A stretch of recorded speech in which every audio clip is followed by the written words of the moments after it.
నువ్వు without logo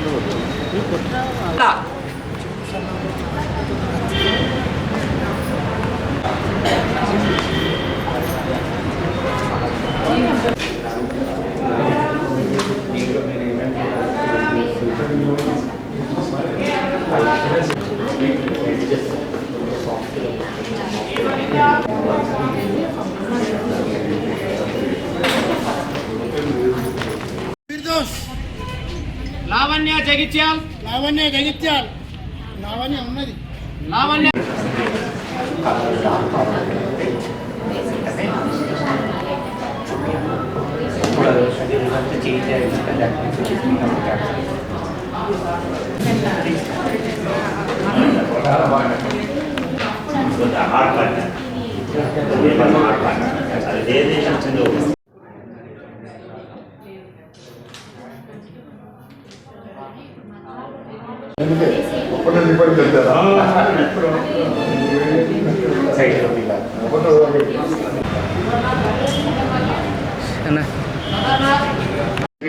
doctor Akuthota Srinivasa Reddy గారిని వేదికపై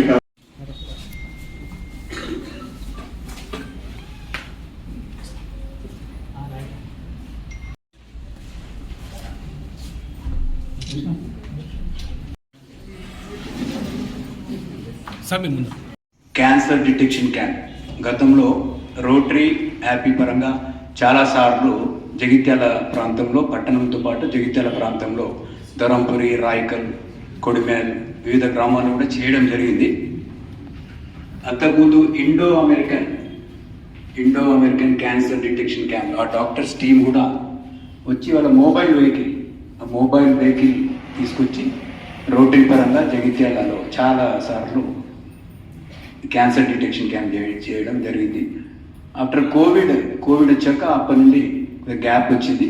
మరి రాజేందర్ గారు ఈ మధ్యనే మమ్మల్ని సంప్రదించడం, డాక్టర్ ఐఎంఏ డాక్టర్స్తో కూడా మాట్లాడి ఈ క్యాంపు నిర్ణయించడం జరిగింది. మరి మనందరూ తెలిసి ఇప్పుడు డాక్టర్స్ అవగాహన, క్యాన్సర్ డిటెక్షన్, క్యాన్సర్ రాకుండా ఉండే విధంగా అవగాహన కార్యక్రమాలు ఎన్ని చేస్తున్నప్పటికీ ఇంకా దానిపైన ఇంకా కొన్ని భయాలు, అనుమానాలు, అపోహాలు ఉన్నాయి. అంటే మనకు తెలియకుండానే ప్రతిరోజు అన్నీ కలుషితమైనది, అంత పొల్యూషన్, ప్లాస్టిక్ నుండి మనం రోజు ఉదయం తీసుకునే పాలు, కూరగాయలు, పండ్లు, వివిధ కారణాల వల్ల అన్ని కాలుష్యమైనటువంటి మనం తీసుకుంటున్నాం. That also one of the reason. మనందరూ తెలుసు pollution one of the reason. దానివల్ల కూడా మనం అనారోగ్యానికి గురై ఈ క్యాన్సర్ వచ్చే ఉంది. కాబట్టి అవగాహన, అవేర్నెస్, ఇవన్నీ మనం కంట్రోల్ చేయలేము మన స్థాయిలో. ఫ్రూట్స్, ఇప్పుడు పండ్లు కొనాలంటే మనం అక్కడ కార్బైడ్ ఉందా, కెమికల్స్ ఉన్నాయా, ఏమున్నాయని ఆలోచించి కొనాల్సి వస్తుంది. బనానాస్, అరటి పండ్లు కొనాలన్నా భయమే. మార్కెట్లో వెజిటేబుల్స్, కూరగాయలు కొనాలన్నా అన్ని రసాయనాలు, కెమికల్స్. వాళ్ళకి ఎక్కువ దిగుబడి కోసం కొందరు రైతులు చేయడం వల్ల చాలా సమాజం మీద ఇది దుష్పరిణామం వస్తుంది. దాని ప్రివెన్షన్గా మనం ఏంటి, అది అక్కడ మనం మన స్థాయిలో దాన్ని మనం ప్రివెన్షన్ చేయలేము. మన స్థాయిలో ఏం చేయాలన్నది మనం ఇప్పుడు ఆలోచించుకోవాల్సిన సమయం ఇది. అంటే మనం ప్రివెన్షన్కి ఎక్కువ అవగాహన. ఎందుకంటే క్యాన్సర్ మనందరూ తెలుసు, ప్రాథమిక దశలో గుర్తిస్తే దాన్ని ఇవాళ చాలా మెడిసిన్స్ వచ్చినాయి. డాక్టర్స్ మనకు తెలుపుతారు వాట్ ఆర్ ద ప్రివెన్షన్ ఎట్లా చేయాలని.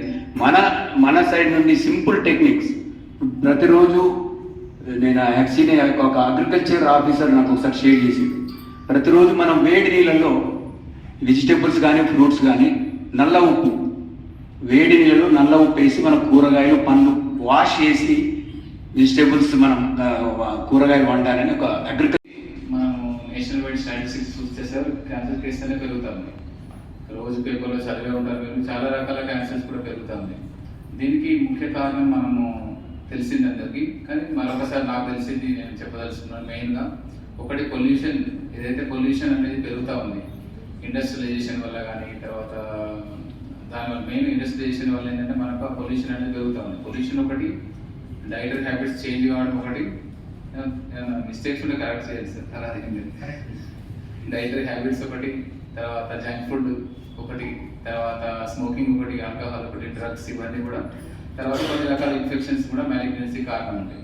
సో ఇవన్నీ పెరుగుతూ ఉన్నాయి కాబట్టి మా గవర్నమెంట్ తర్వాత ప్రభుత్వ తరఫున NCD ప్రోగ్రామ్ అనేది ఒకటి, నాన్ కమ్యూనికేబుల్ డిసీజ్ ప్రోగ్రామ్ అనేది, దీని కింద మేము సుమారుగా 6 లక్షల ప్రజల్ని స్క్రీన్ చేయడం జరిగింది. ఫస్ట్ ఫేజ్ ఆఫ్ స్క్రీనింగ్ అయిపోయింది 2020లో. ఇప్పుడు మళ్ళీ సెకండ్ ఫేజ్ ఆఫ్ స్క్రీనింగ్, మళ్ళీ రీస్క్రీనింగ్ కూడా చేస్తాము. మేము మెయిన్గా ఫిజికల్ మోడ్ ఆఫ్ ట్రీట్మెంట్తో కొన్ని క్యాన్సర్స్ క్యూర్ చేయొచ్చు, కొన్ని ఎర్లీ స్టేజెస్లో వస్తాయి, కొన్ని కీమోథెరపీ ద్వారా ఎర్లీ డయాగ్నోస్ చేయొచ్చు.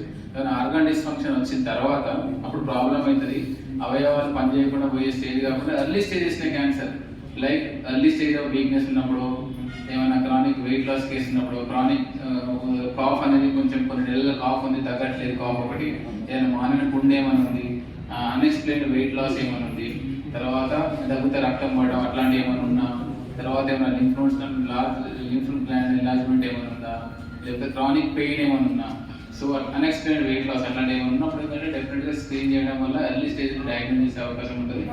ఇట్లాంటి ఒక గొప్ప కార్యక్రమం ఆర్గనైజ్ చేస్తుంటే IMH జగిత్యాల గారికి, తర్వాత ఒమేగా హాస్పిటల్ వాళ్ళకి, మంచాల కృష్ణ శ్రీనివాస్ గారికి నేను మా డిపార్ట్మెంట్ తరఫున ప్రజల తరఫున కృతజ్ఞతలు తెలియజేస్తున్నాను. Thank you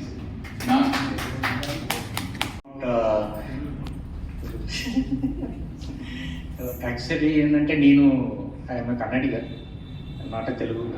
so my Telugu will be a little bit yeah, so I'll try to speak in Telugu. So actually ఏంటంటే ఇప్పుడు హౌ టు ప్రివెంట్ క్యాన్సర్ అన్నట్టు మాట్లాడారు సీనియర్స్ అందరూ, ఒక్కొక్క ఒపీనియన్ చెప్పారు. So mainly it is 3 things. ఒకటి ఏంటంటే మన హెల్త్, మనం ఉన్న ఎన్వైర్న్మెంట్, ఇంకొకటి మనం ఏం తింటున్నాం, diet. These 3 things contribute to our health and prosperity. So polluted air, background radiation, how much chemical we eat, idokati. Lifestyle, how we smoke.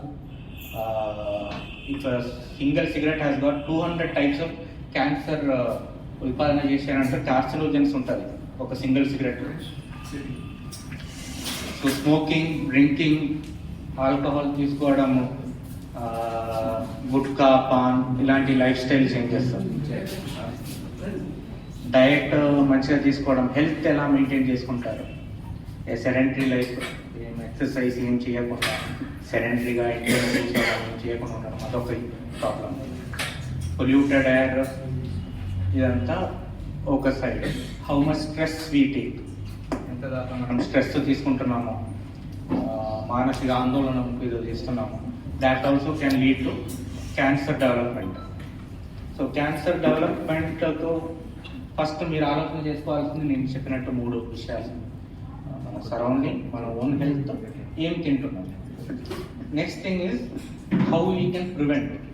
ఇది ఎలా ప్రివెంట్ చేసుకున్నామంటే there are again 3 steps: primary, secondary and rehabilitation. So primary prevention అనేది మనం ఎలా ఉంటాం, ఎంత తొందరగా మనకు ఏమైనా ఇబ్బందులు స్టార్ట్ అయిందంటే, గడ్డల లెక్కను, దగ్గు, more than 2 weeks ఉన్న ఒక కాఫ్, గడ్డల లెక్క ఉండడము, బ్లడ్ వామిట్ చేయడము, కంతిలాగా రావడము, బ్లీడింగ్ పీవి, తెల్లబట్ట, ఎర్రబట్ట, ఇలాంటి సిమ్టమ్స్ మనకు స్టార్ట్ అయిన వెంటనే మనం ఒక డాక్టర్ను చూపించడము, దానికి కావాల్సిన ట్రీట్మెంట్ తీసుకోవడం అనేది ఒక రకాలు we can stop the development of cancer.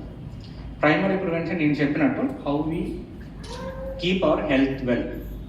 Secondary prevention అనేది మన ఇది డాక్టర్స్ దగ్గర రావడం, దానికున్న కీమో, రేడియేషన్, సర్జరీ ఇలాంటి ట్రీట్మెంట్ తీసుకోవడం.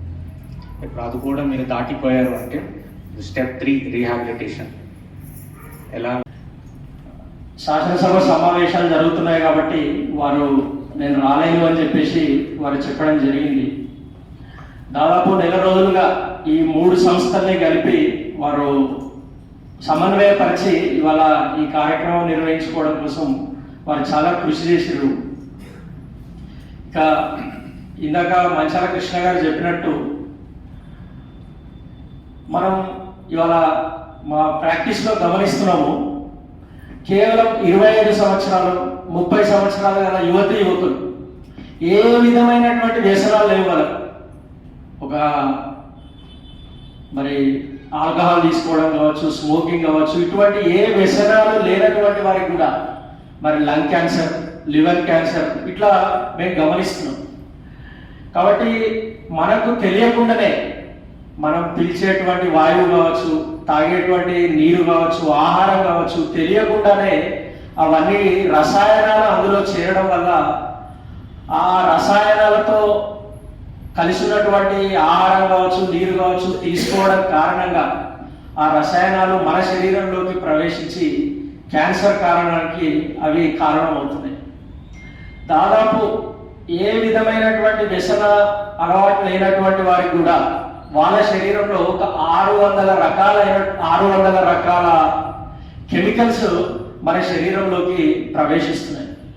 కాబట్టి ఇప్పుడు మనం మారిపోయిన జీవన శైలి కావచ్చు, లేదా లాభాపేక్షతో కొంతమంది చేస్తున్నటువంటి వ్యాపారాలు కావచ్చు, వీటి కారణంగా దాన్ని నివారించే పరిస్థితిలో అయితే ఈ మధ్య అయితే మనకు కనబడట్లేదు అది నివారించడం.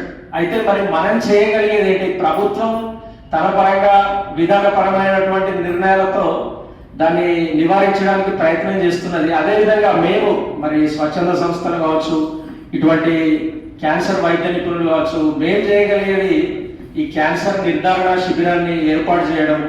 ప్రాథమిక దశలోనే ఒకవేళ మనం కనుక దాన్ని తెలుసుకోగలిగితే పూర్ణాయుషుతో ఒక వ్యక్తి జీవించేటువంటి అవకాశం ఉంటుంది. ఇప్పటికి కూడా అనేక రకాలైనటువంటి బ్లడ్ క్యాన్సర్కి అనేక రకాలైనటువంటి కృష్ణ గారు చెప్పినట్టు అడ్వాన్స్డ్ మెడిసిన్స్ వచ్చినాయి. చాలా వరకు బ్లడ్ క్యాన్సర్స్ మొత్తం 100% క్యూర్ రేట్ ఇవాళ మనం చూస్తున్నాం. బ్రెస్ట్ క్యాన్సర్లు కావచ్చు, ఇట్లా చూస్తున్నాం. కాబట్టి ఇంత మంచి కార్యక్రమాన్ని మరి